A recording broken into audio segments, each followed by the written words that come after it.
Good afternoon. It's Friday, the 8th of July 2016, just after 1 o'clock. Welcome to UK Column News. I'm your host, Brian Gerrish. With me in the studio, Mike Robinson. Well, we're delighted to say we'll be joined by live video Skype link by David Scott with Northern Exposure. Before we start our news, we'll just say the weather's not too good here in Plymouth. It's still very grey and cold, so summer's definitely not arrived. But we understand north of the border, it's not too bad at all, with a bit of glimmer of sunshine. And we're told it's pretty hot and sweaty in Holland at the moment. So I think that means close is the word. Well, let's start off by Chilcot, because, of course, lessons have been learnt. Everything is now safe and organised. We just remind ourselves about the terms of reference, because it was to establish as accurately and reliably as possible what happened and to identify those lessons that can be learnt. So no problem there at all. We, of course, said we need to get real about this, because this is not about lessons being learnt. This is about action being taken to stop unlawful wars and genocide. And yesterday we apologised to the people of Iraq, and we certainly stand by that apology. Also say my credit where it's due, of course, because Mr. Corbyn apologised to the people of Iraq, and I think he's the only politician to have the courage to do that. But credit to Dr. Cornelia O'Leary, who sent us in this email, and I think she is spot on with it. She says, "Dear Brian, Chilcot and other inquiries, David Cameron and the other establishment figures invariably respond to government inquiries by saying that they have learned the lessons of these inquiries, and it's as if that is supposed to satisfy us. Yet they most definitely have not learned the single most important lesson, that if people are not held accountable for their actions, then the same bad actions continue to be perpetrated, as evidenced by the subsequent and continuing wars in Libya, Syria, Yemen, etc. Funny that." Well, that is a very, very astute email, and this really says it all. It isn't about lessons learnt. It's about bringing the truth and facts into the open, and then bringing those responsible to account. So we say to people, it is up to us to bring the criminal elements of the British government to account, and that will only happen if the wider public start to act in a lawful manner in unison. But I think it can be done. An account, of course, is not holding a press conference with some crocodile tears. Absolutely not, no. This is proper courts of law, and people should be punished if their crimes warrant that, but justice must prevail. Well, can the national newspapers keep up with things? We don't think so. We could have taken a number of articles. This is the Mail, heroes and villains. In the main, Chilcot didn't name names. Well, no, he didn't. So here, Quinton Letts identifies those who behave nobly and those who deserve contempt.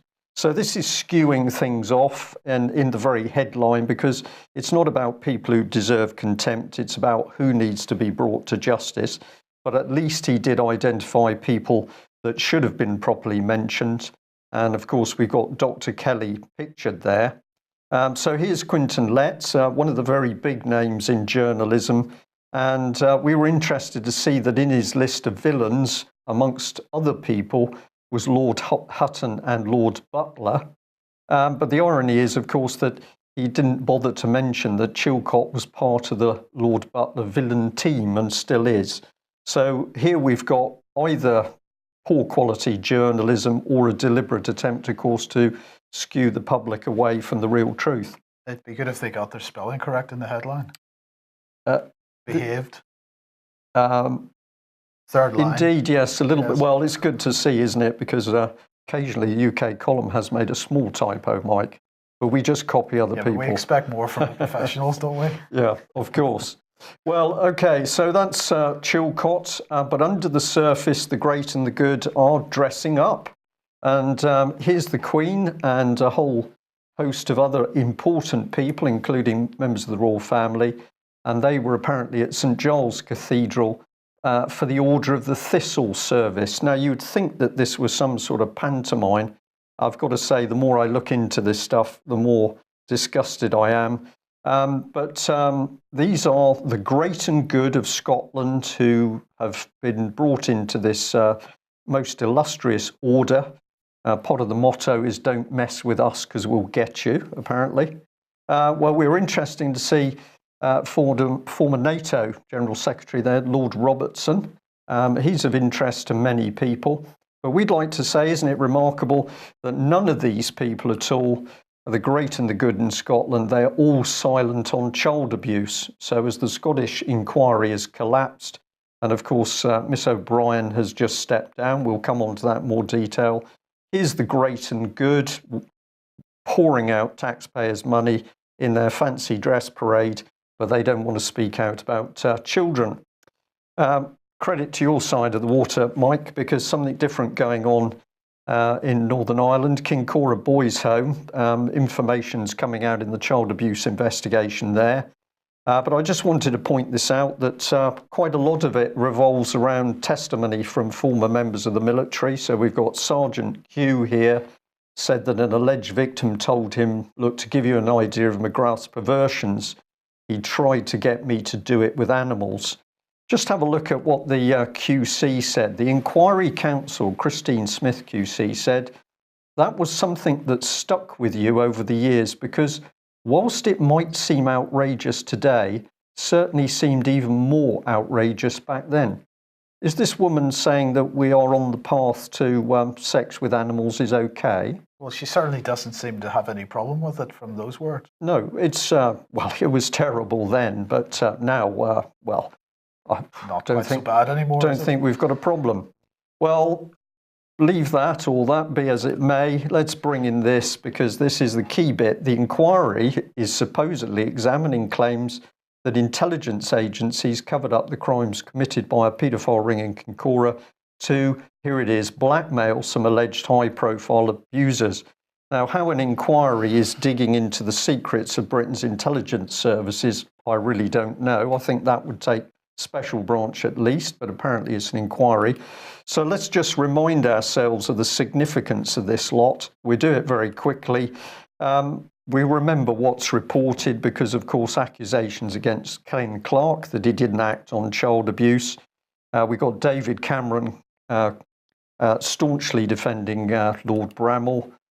We've got Cameron saying that basically any suggestion that Westminster was not progressing child abuse investigations was sheer conspiracy theory, quote. So this is the situation at the moment. Westminster has lost child abuse files, and we know firsthand that major police investigations into abuse have been shut down with police officers threatened.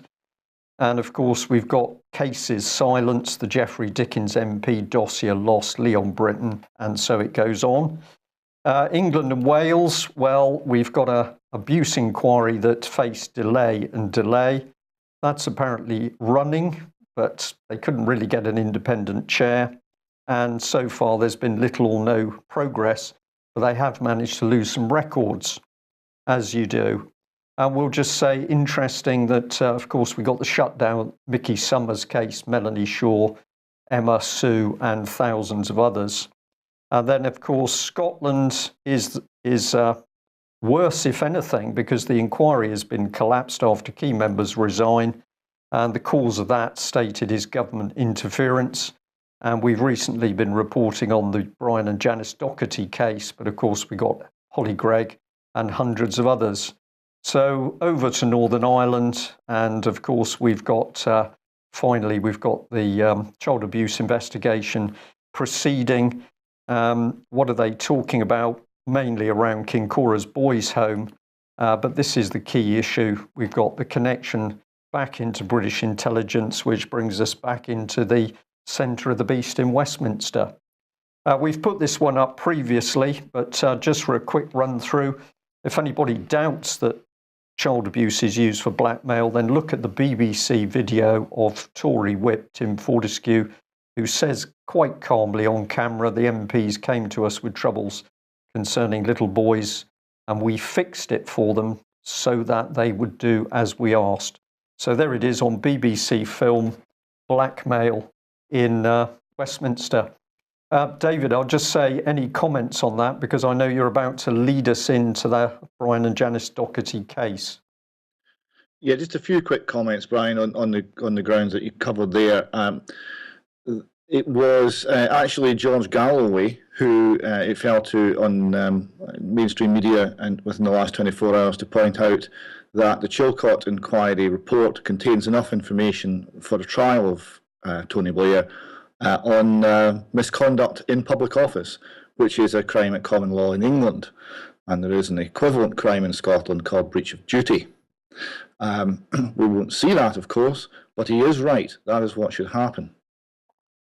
Regarding the great and the good at the Order of the Thistle ceremony in Edinburgh, yes, George Robertson is a very interesting chap. A strange CV. He was a bit of a surprise for his posting to run NATO, and he was, of course, the local MP in Dunblane. And when the Dunblane massacre happened, and it came out that Thomas Hamilton was the perpetrator, he exclaimed with great surprise that man has been in my living room.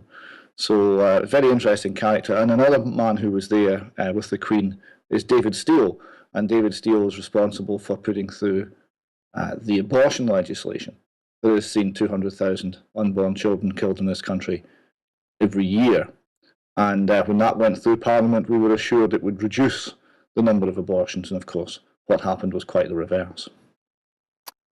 Okay, thank you for that. Well, take us into the Docherty case, which for people who haven't listened to the audio, you can do that via the UK Column website. There are 10 sections. It is a story so remarkable that many people have emailed us to say it sounds like a horror story, a horror film, the plot from a horror film, which indeed it does, but it reflects the state of UK in 2016. It does indeed, and that's the point that people need to understand. It's a very personal and very moving story, but it has much wider implications for everyone in this country. We had the great pleasure of having the company of Brian and Janice Docherty during this last week down with you in the UK Column office studio in Plymouth, and they have made a video recording that we're hoping to launch in the early part of next week that will summarise the case. It's not the long and detailed information that's on the audio files, but it covers the main points and will allow people to get a quick overview of what this loving couple are actually facing. The audio files are up and available for everyone to download. And we should also thank the very hard work of a Scottish lady who has been busy transcribing those audio files. And also thanks to Alex, who's been working on this as well. Now, what those transcribed files will be up shortly on the UK Column website. Now, this has a great deal of information in it, not only a transcription of the audios, but hyperlinks to all of the organisations mentioned. This makes it much easier to contact people, to ask questions, to demand answers. A wonderful resource, so I encourage everyone to seek that out. On the general investigation, we're getting a lot of help. A lot of people are contacting us, and we're starting to dig and assemble information about the Docherty case. It's very difficult because obviously people in authority do not want to be talking about this, but information is coming forward. This next slide here shows the general lie of land. This is where the Dochertys were staying. The house circled in yellow is the East Lodge at Crimmin Millgate, and that was where the Dochertys were staying. And the one immediately adjacent to it, circled in red, is where the man Alan Lowe, who approached them and offered them £25,000 for the son, that's where he is staying. And you see just above the Dochertys' house there's a little junction, and that's the rear access to Crimmin Millgate House itself, which is the large manor house, which is used for your weddings and functions, as well as a home for the Viscount and his family. So that's the lie of the land. That shows you where you are. It's in North East Scotland, and it's not far from both Fraserburgh and Peterborough. Fraserburgh and Peterhead. Right.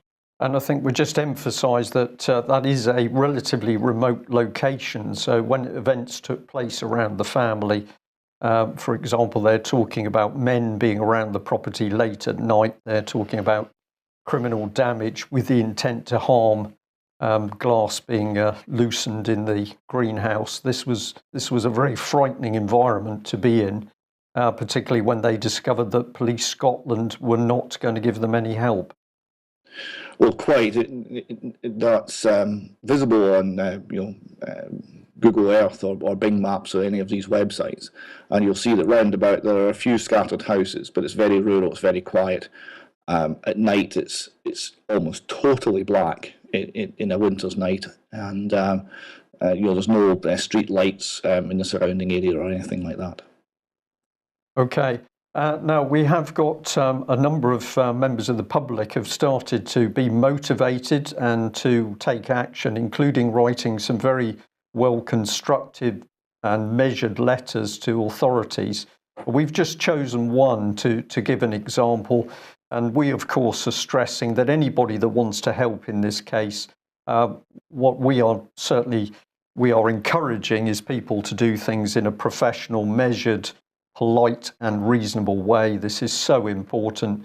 We certainly don't want to encourage anybody to fire off angry emails on the spur of the moment. That will be unhelpful. But this is one letter that is particularly measured and pertinent. Could you give us a little bit of a run through the key elements that this person? Yes, this is written to the Chief Constable of Police Scotland, Phil Gormley, and the person writes with a whole series of questions.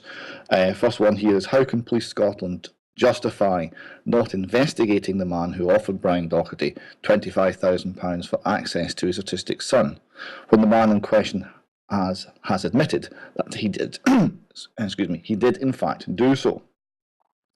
The second question is, why, less than 24 hours after Brian Docherty reported that Alan Lowe, the occupant of a neighbouring property on Viscount Petersham's Crimmon Mulgate estate, had offered him £25,000 for access to his son, did Sergeant Buchan of Police Scotland Fraserburgh arrive in his doorstep and attempt to persuade Mr. Docherty with considerable persistence that there was nothing to be concerned about?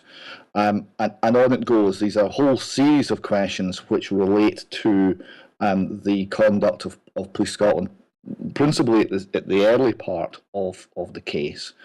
And they are very pertinent questions indeed. Another one here, why did PC Lamont, the female officer who allegedly wrote a concern report to social services attacking Mr. and Mrs. Docherty and their children, have no knowledge of the contents of her own report? That's a very good question. It is a police concern report that mobilised social services and the whole child protection paraphernalia of the state, and directed it against the Docherty family, and that report would appear to be fraudulent. We need to know much more about that. We need to know who, and we need that fully and thoroughly investigated.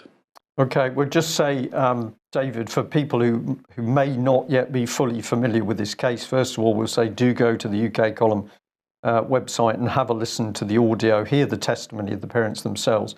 But you look at the massive state effort in Scotland via the police, via the courts, via social services, via local authorities to hound, harass and silence this family. And then, of course, when they move over the water to Ireland, just the same state resources are put into silencing them.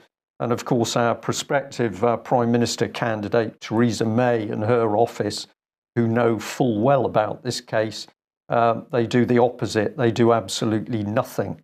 There's something very, very strange going on here where the state can mobilise this amount of, this number of assets in order to persecute a family who have not even been accused of any crime whatsoever. But when we see our government taking the country to war based on lies and falsification of intelligence reports, there's apparently nobody who can do anything about it. the contrast is becoming a little bit too clear, I think. Indeed. I would also say that anyone contacting organisations like Police Scotland, what you will get by way of return is a claim that data protection legislation prevents any discussion with anybody not involved in the case, therefore go away. I would point out that the Data Protection Act has an overriding public interest exemption. It does not give Police Scotland the right to cover up their own criminal wrongdoing. There is a public interest test here, and not to be dissuaded by such obviously transparent attempts to cover up and distract from what's really going on. Okay. Well, David, directly relevant, of course, big ructions in the Scottish Child Abuse Inquiry. Can you take us through what's been happening and what you think the position is at the moment north of the border? Yes, this first headline here, this I think is possibly the worst headline, the most deceptive and misleading headline I can remember seeing in many a long year. Child abuse inquiry in disarray after chairwoman quits in row over offensive comments to survivors. Now, there's many things wrong with this headline. One is she did not make any offensive comments. That would suggest she made some sort of offensive comments to survivors. She did nothing of the sort. The comments that this refers to are not comments to survivors. They're comments that a third party thought might be offensive to survivors, but were in fact a comment quoting something that a survivor had said. So it's a highly misleading headline from the Daily Record. Why would the Daily Record be trying to cover up the government's position in this and protect the government from entirely valid criticism? I don't know, but it seems very strange. What actually happened was first Professor Lamb and then Susan O'Brien QC, the head of the inquiry, resigned, and both cited Scottish government interference in an allegedly independent inquiry as the reason. What came out in the O'Brien resignation letter, however, was much more that the interference had comprised pressure on her personally, going back for months, and there was an attempt to remove her by the Scottish government from the inquiry because she had not been sufficiently cooperative to the way they wanted her to run her independent inquiry. Now, this pressure came from a couple of reported comments which were viewed as being beyond the pale, and these were blown up into a major issue and used to call her chairwomanship of the inquiry into question. The person who reported these comments was Dr. Claire Fyvie. Now, this is her giving evidence to the Scottish Parliament, one of the committees in the Scottish Parliament. Now, Dr. Claire Fyvie runs a specialist clinic for dealing with people suffering from traumatic stress. Now, this can be ex-military or people from the general public, even jurors who have had to go through very traumatic trials and hear harrowing evidence. So it covers a full range of people who might have some sort of problem with traumatic stress. It receives a very generous grant from the Scottish Government, but Dr. Fyvie herself is actually a former SNP candidate in central Scotland. So she is hardly independent of the Scottish Government.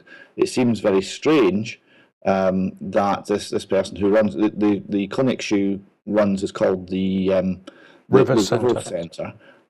So she gets government money. She's an SNP candidate, presumably still an SNP member. She's the only person who took exception to something that the head of this inquiry said. This was reported and blown up into an enormous crisis and used to threaten the position of the head of the inquiry. It seems something out of nothing. It seems an obvious attack on the head of the independent inquiry by the Scottish Government. And where does the inquiry in Scotland go from here? Because any inquiry set up by this government must be tarnished with the same suggestion of control, of direction, of lack of independence that this inquiry has had. This next slide here the survivors want a judge to lead the crisis hit inquiry. The survivors also want an extension to the terms of reference, because the terms of reference were far too narrow. The terms of reference for this inquiry were only residential accommodation run by the state or certain churches. Therefore, if you were a day pupil in these same institutions and you were sexually abused, you were not within the terms of reference of the inquiry. An obvious nonsense and failure to tackle the real problem, and a way of excluding the vast majority of victims and survivors. And of course, helping to protect the state. So where the state is caring for the child and there's abuse, well, that isn't really abuse. You've got another headline from News Politics here: child sex abuse victims being bullied by state to drop redress claims. This fits, sorry, David, this fits the picture with England and Wales, of course. Same thing has gone on there. Yes, this is into the Republic of Ireland, and the same thing's happening. That abuse survivors are told, well, if you want to pursue this, you're going to be crippled with court costs. And they're being, by this means, induced to abandon claims and abandon a search for justice because of the threats of crippling financial burdens being imposed upon them. Yeah. Okay, well, Police Scotland can't investigate child abuse. They can do what they like with ANPR Records. So just very quickly, before we move on, what's been happening here?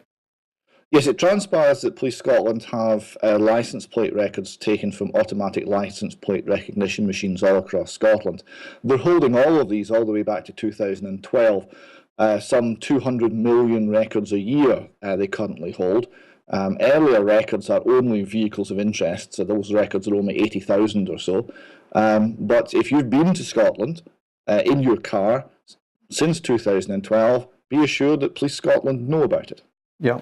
Well, at least we can trust them to look after our well-being, or not. Sorry, that is black humour, because sometimes we don't quite know how to get across the seriousness of things. Before we move on to subject of Dallas, we just say that Ian Crane's AV7 DVDs are available now via the UK column. So if you would like to see some of those key speakers, you weren't able to attend the event, you can get those by simply coming onto the website and the. While we're doing advertisements, yes, I'll just mention that we have released to the public, rather than just to members, the interview that David did with Gillett Atzman a couple of weeks ago. Now that's at the moment just available on YouTube. I'll have it up on the website over the weekend. But David, just 2 minutes or a few seconds on that conversation.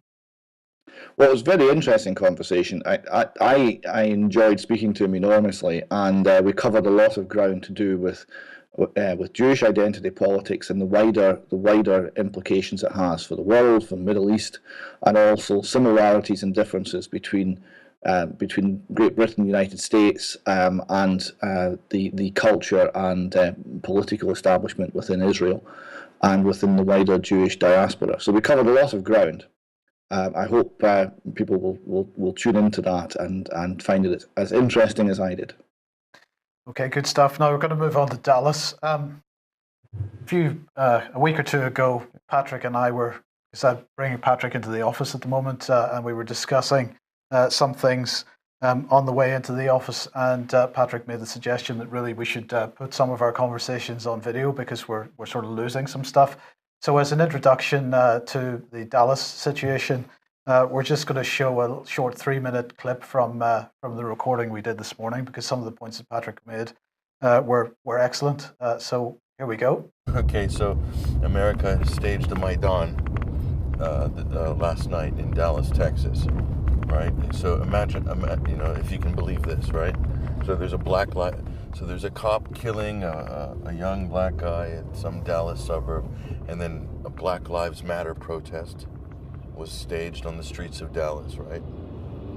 And all these hundreds or thousands of people marching downtown Dallas, and all of a sudden, last night around 9 p.m., sniper fire from multiple positions shoots and kills 5 police officers and wounds 6 others. And these are meant to be Black Lives Matter left-wing snipers positioned in buildings.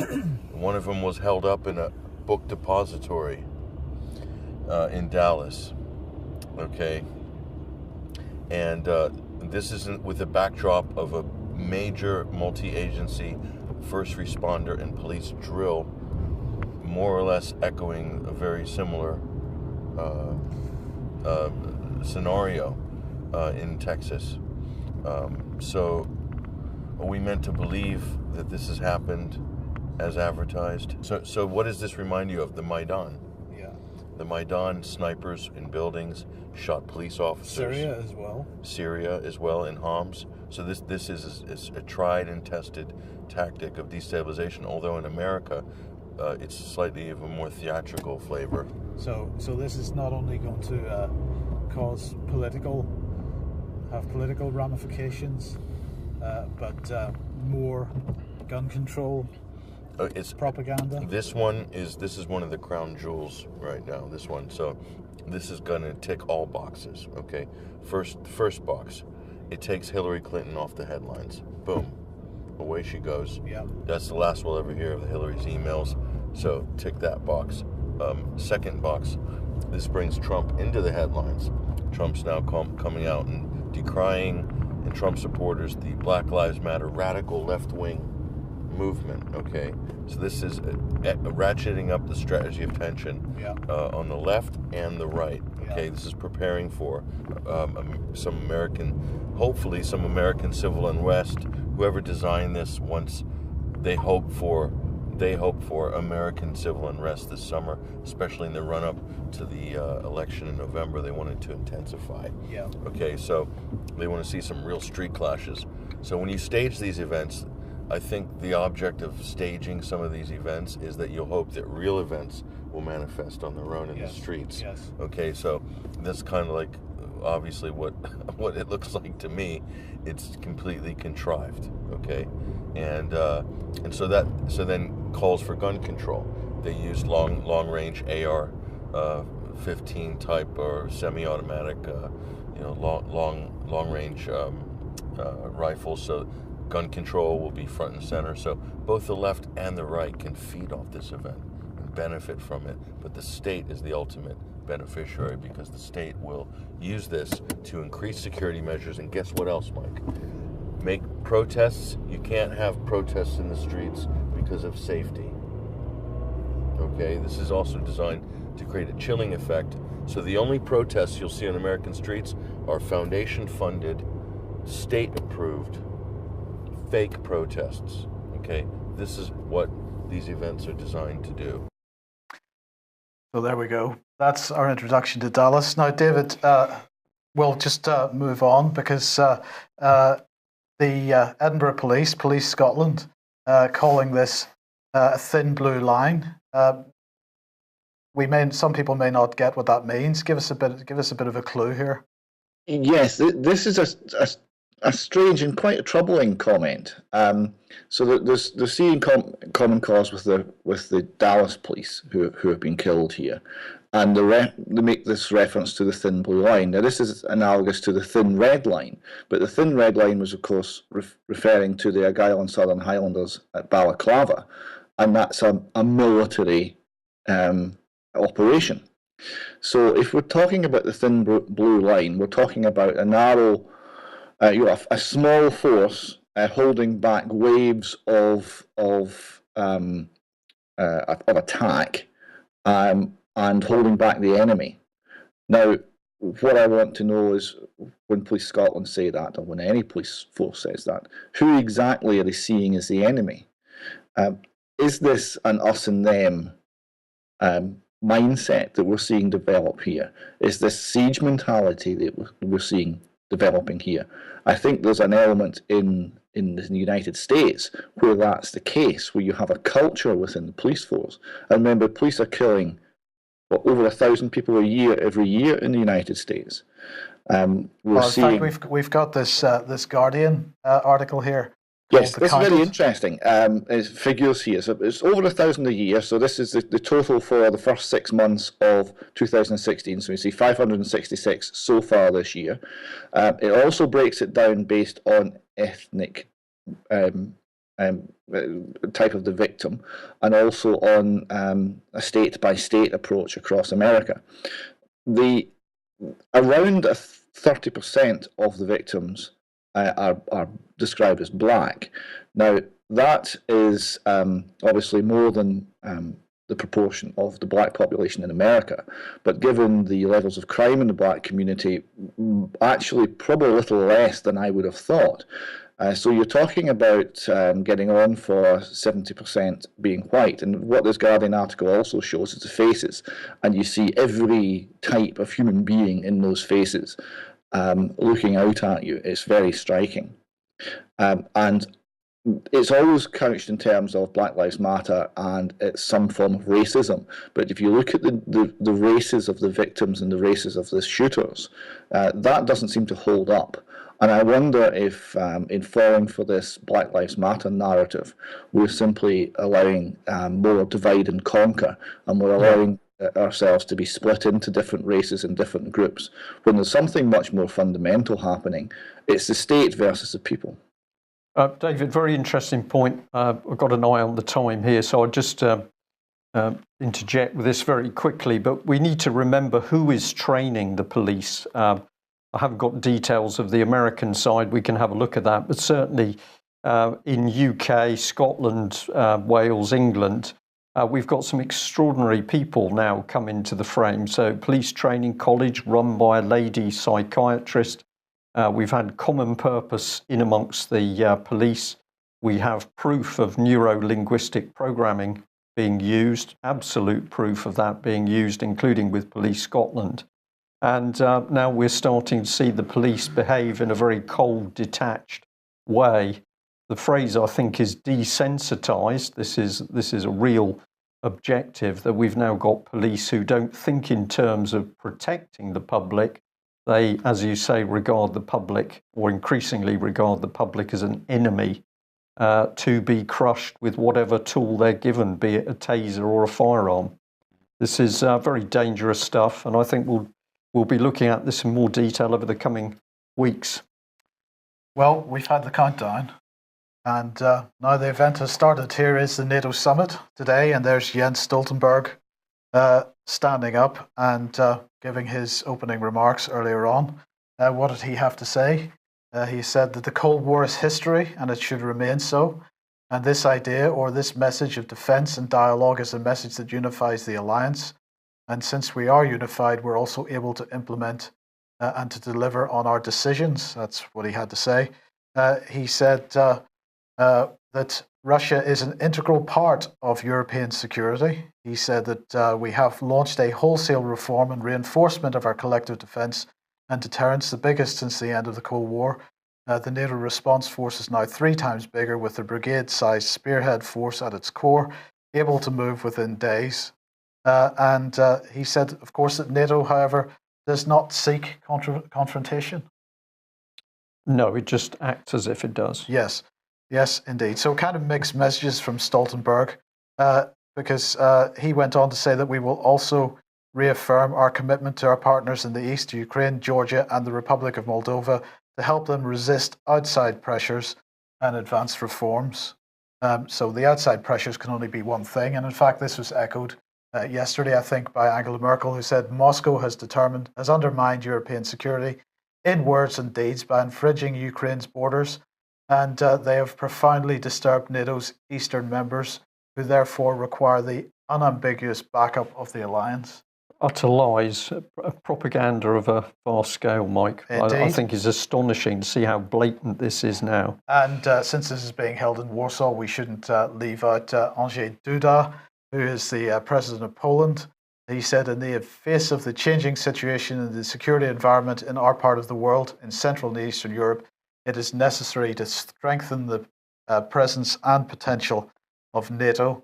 And he said, together we have to ensure that anyone who, if only for a moment, is tempted to apply the law of force would come to understand very quickly this simply does not pay off.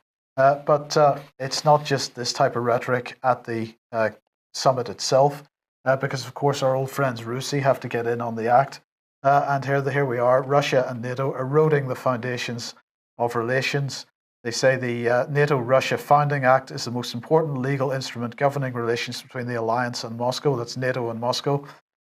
Unfortunately, it's not working, and Russia has violated the act on numerous occasions, they claim.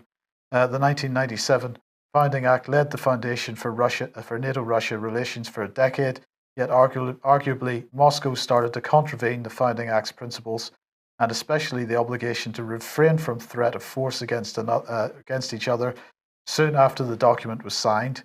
In December 1999, Yeltsin emotionally, if indirectly, invoked the nuclear threat, arguing that Russia was not being treated fairly by the US.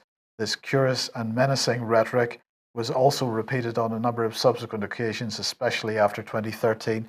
And so it goes on.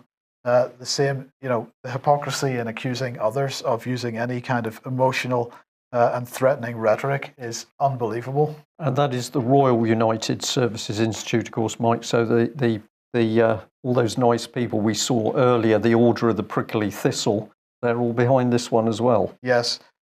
Before we move on, any thoughts, David? Well, I mean, the problem with the Russians is, of course, they keep moving their country closer to our military bases. And I seem to recall there was, in fact, a guarantee given that when the Warsaw Pact was removed from the grand chessboard, that there would be no eastward expansion of NATO. So we don't seem to have stuck to that.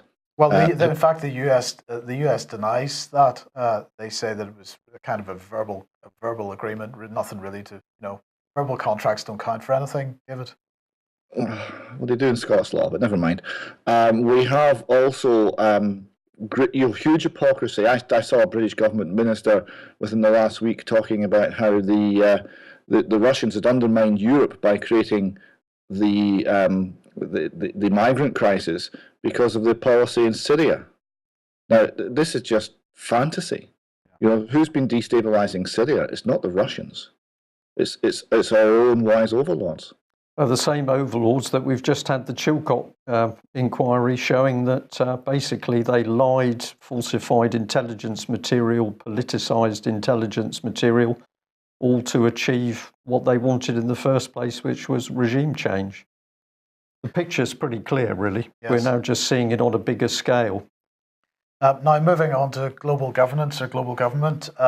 This is a subject we've covered extensively over the years, and one question that we've always asked has been, what would be the main path to world government? Would it be through the EU-UN sort of model, or would it be through the Commonwealth?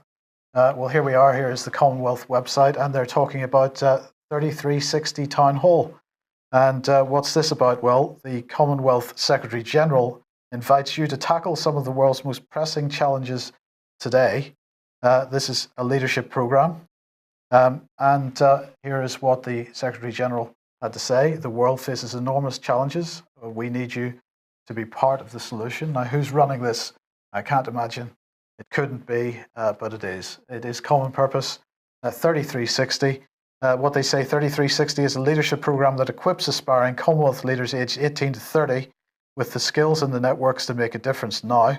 Young people will work within an international group to develop solutions to some of the planet's most pressing issues. They will also get the chance to present their ideas to the Commonwealth Secretary-General as she searches for exciting new initiatives to champion on the global stage.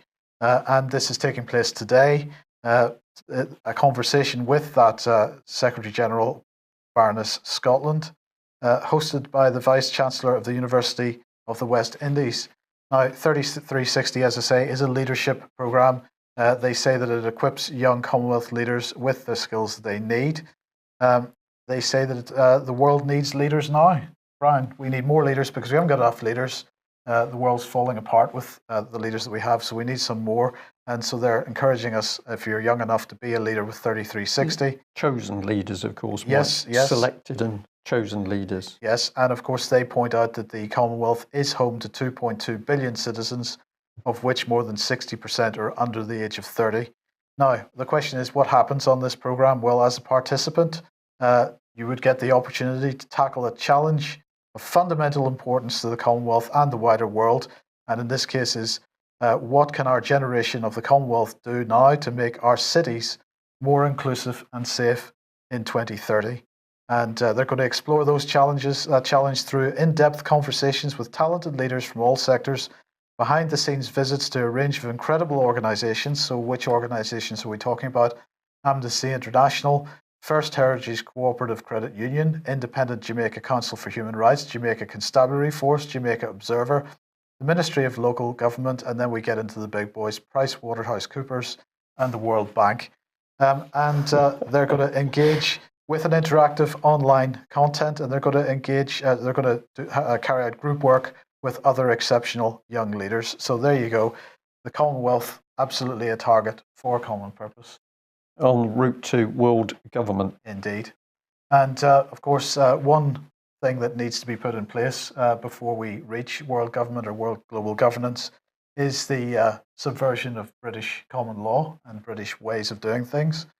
So here is the Lord Chief Justice.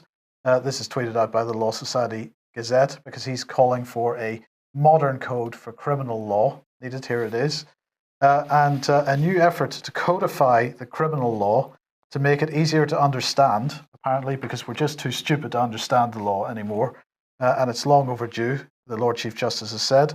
And he's recommending drafting a single document that sets out the nature of criminal conduct. So I guess he's going to try to do that on a single side of A4 or something like that. It is long overdue for clarification and simplification, he says. We ought to be able to look at a single document that sets out the nature of criminal conduct, in other words, a modern code. No one should suggest that we should all be our own physicians, even if what some describe as Dr. Google is the modern neurotic's best friend, he said, whatever that means. So this is Lord John Thomas, just to give him his name. But basically, we're going to throw out the constitution of this country and replace it with something which is modern and therefore European in style. But of course, the public hasn't been asked whether they wish this. This has just been decided by our future leaders. Absolutely. With his dead sheep on his head. The good news. The good news. There is good news. Yeah, there is good news. We are definitely having a female Prime Minister. It could either be Theresa May or Andrea Leadsom. That's the two-headed monster at the moment, of course. Yes, indeed. Double-headed monster. Yes. So, David, you wanted to point out that Andrea Leadsom, of course, has been lobbying for more support for parents and children. So that must be good news as well. Well, you might think so, but you would be wrong. The lobbying here is to increase the early intervention agenda of the state. So the state has to intervene basically before a child is 2. 3 is too late. So it's all about early intervention. This is the same set of ideas and junk science that underpins named person in Scotland and all other attacks by the state on the family all around the world. And she seems to be wholeheartedly supporting that. So that rather flies in the face of the traditional old school conservative family values agenda that she is claiming to stand upon. So is she nailing her colours to the mast for a named person for the whole of the United Kingdom, do you think? Well, that would be the implication. She's certainly buying wholeheartedly and pushing wholeheartedly along the agenda that underpins named person. How far she'll go, well, only time will tell, but she's already surrendered all the important high ground. Yes, and so we'll end on this one. 199 Tory MPs want May. Doesn't that just tell you where their sympathies lie? See, I thought this was very interesting. So this is a Twitter a tweet in favour of Ms. Leadsom. Now there she is standing in an old English church, looking very traditional and trustworthy. So she's trying to present there a particular image, a particular appearance, a particular, harking back to the past. You can see how this would appeal to a lot of Conservative members, because this is an election only amongst Conservative Party members. But what we're seeing and what she's actually doing with the early intervention in family life agenda is quite the reverse. Indeed. That's us. That's it. Well, thank you, David, for joining us. Thank you to our viewers and listeners for joining us. What interesting times we live in. It's up to us, the general public, to do something about it. It's not for us just to sit and observe what these people tell us, want, and would have us believe. We need to make sure they're doing our bidding, not the other way around. So a lot of work to be done. Thank you to all of you who've taken out subscriptions or made a donation. If you can manage to subscribe to us, it is a very big help. We would like to do more. We would like to do more interviews. Very often that means being able to be in the same room as people who don't have money to travel, don't have money to buy laptops or communicate. So in order to get news to you, we do need income. And if you can help, please consider making that subscription. Thank you, David. We'll be back same time on Monday. Have a good weekend and see what you can do to challenge the state as this close down continues. Thank you. Bye-bye.